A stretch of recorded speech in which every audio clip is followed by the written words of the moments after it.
I'm so excited about this episode of Survivor TV. I'm finally sitting down for a one-on-one with the Christine Baze of the Yellow Umbrella. My girl, my Survivor sister, a pioneer in this movement, Christine Baze. Rock on.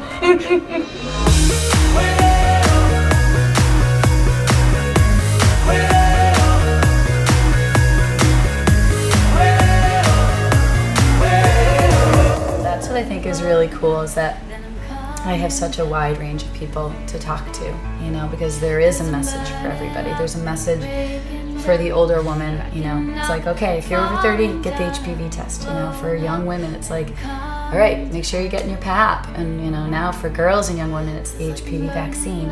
It's like, all right, and boys, gentlemen, go tell the women you love. Right on, let's do this. You know, it's so clear, and it's like, it makes sense for me to be talking to everybody, from the rock star to the CEO.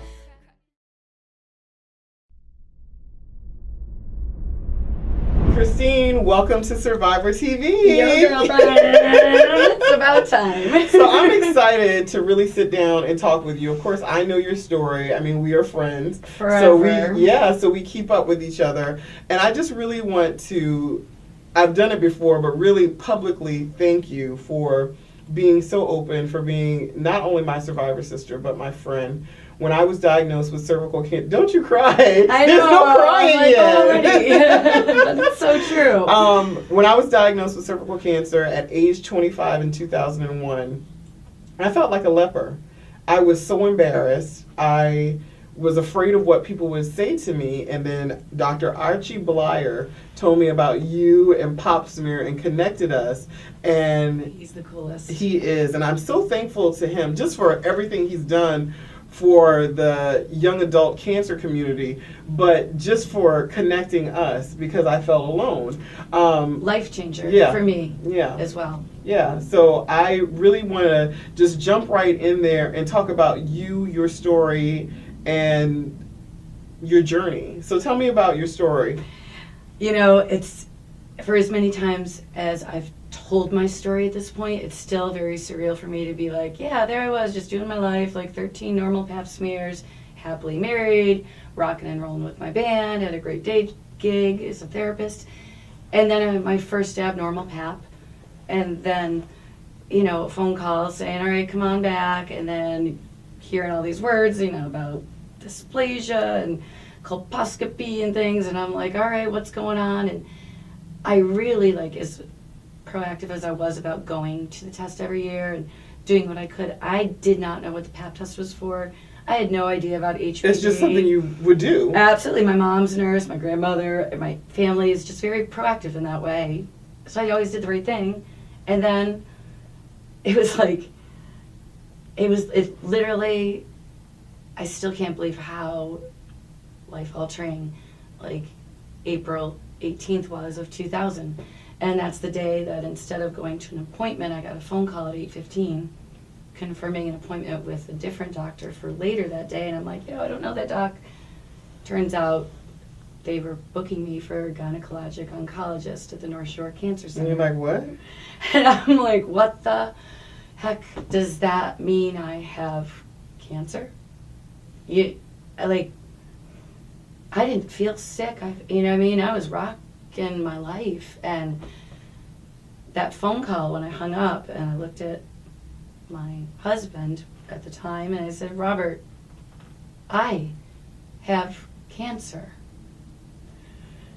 You know, it's like, think about that moment for you. You know your moment, right? Yeah, Like, it was like an out-of-body experience for me. You know how, like, we're putting the light here and this there. It's like, I can remember the light coming in through my bedroom window. I remember what I was wearing. I remember the floor that I was sitting on, like, rocking back and forth, crying while he's on the phone going, yo, we just got a really disturbing phone call. What's going on? And for me at that point, it was, well, you know what I mean? The tears and the anger and the confusion and the anxiety and the disbelief, it was surreal. And 10 days later, I was having a radical hysterectomy. Top third of my vagina, cervix, uterus, fallopian tubes, all the pelvic nodes and connective tissue, and then came the radiation, 5 weeks of daily pelvic radiation, concurrent with 4 rounds of chemotherapy, and then close it with some brachytherapy, that internal radiation. Good times, man. Not, it's like your vagina's already in pieces, you know, and then it's fried some more. So you go through all of that. So what makes you what was it that triggered you to publicly talk about that? Something so private and so intimate. You know, like, honestly, like, as much as I am a musician and comfortable being in front of people, this issue in cervical cancer, like, I always say, I didn't know where my cervix was. I actually didn't. You know what I mean? I didn't know what the Pap test was for. And once I went through everything and educated myself about the different kinds of screening, the better Pap test, the liquid had just come out, that's what caught my cancer, and the HPV test had just come out. And I literally just started talking to my neighbors and being like, have you gone to your Pap smear? I'd be in Stop and Shop aisle 6 being like, yo, have you ever heard about HPV? You know, I'm like, I want to tell people what's going on. And because I'm a musician, I was like, hey, let's maybe have a concert. And I was going to do it in my backyard just to get people in an area together to be like, yo, by the way, boo cancer, this kind down there. What's down there? Oh, it turns out a cervix is down there. And, you know, pop music, Pap smears became Pop smear. This one big concert, just, it blew up. Next thing you know, we're having it at the Paradise, this wonderful club that as a musician, I've dreamed about playing. And it was so amazing for me to play songs that I wrote after this experience.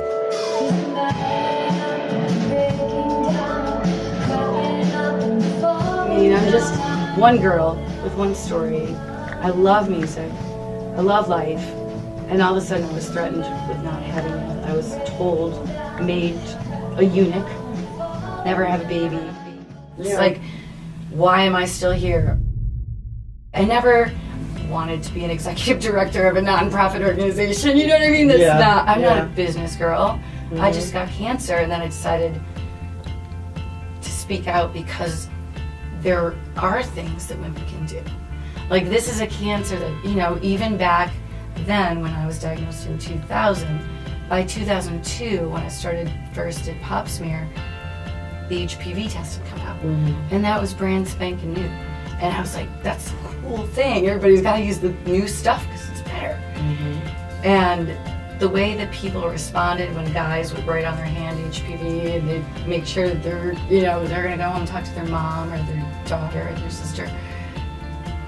I was like, well, it's amazing the power that one voice actually does have. You know what I mean? Like, one story. Right. And I think that's true, and that's what we try to do, is encourage other cervical cancer survivors or just anyone who's gone through any type of trauma or loss to do something, to get up and do something. But I'm really curious because I've really been thinking about this a lot lately because things have changed so much since, I mean, this past decade, you know, and really doing. But who was your survivor sister support? You know, because I'm thinking, before I met Baze, I didn't know of any other cervical cancer survivor. So who was, you know, your cervical cancer survivor that was your confidant, that you went to see how they survived their experience? Time to go. We have to continually encourage one another to talk to one another about this and to make sure that we're all doing it together. Because that's the concept of the umbrella. It's like bringing everybody's voices under one thing to accomplish something great. I didn't have anybody. Actually, the truth is, like, literally, like, I'm like thinking, I did not know one other person with cervical cancer. I think you're the first woman to speak out as a cervical cancer survivor. That's crazy, right? That's kind of crazy to think about because I'm just me, and I'm certainly not the first woman to be diagnosed with cervical cancer. And, you know, the stigma that is attached with it and everything, you know, because I was married, because I know who I am, what I've done, what I haven't done, and so the stigma didn't make any sense to me because I knew I wasn't that girl. And so I think maybe that made it easier for me to talk about and go like, I'm going to point at my hooch and talk about the lady parts and whatever. My oncologist was amazing. I joined a young cancer group out of Mass General that was, nobody had cervical, and there was only 6 of us, but it was other young people with cancer, and then ultimately I did a larger cancer group I joined, and it was like all kinds of cancers at all ages, and I was the youngest by like 30 years, and I was still the only one with cervical cancer. I'd never, till Archie came up and said, yo, Baze, meet T. I'm like, hey, wow, you too? And we're like, and we bonded and we're like, they cut from here, and you're like, they cut from here. Yeah, I think the only difference that we had, I didn't do the brachytherapy, because by then I was just done. I was just so, your system couldn't handle it. I couldn't handle anything, and I was like, can you just give me extra external, because I couldn't do anything. I was done. That's what I was supposed to do 6 rounds of chemo, and I could only do 4, and they had to suspend treatment in there at some point. I did the 6 rounds, but yeah.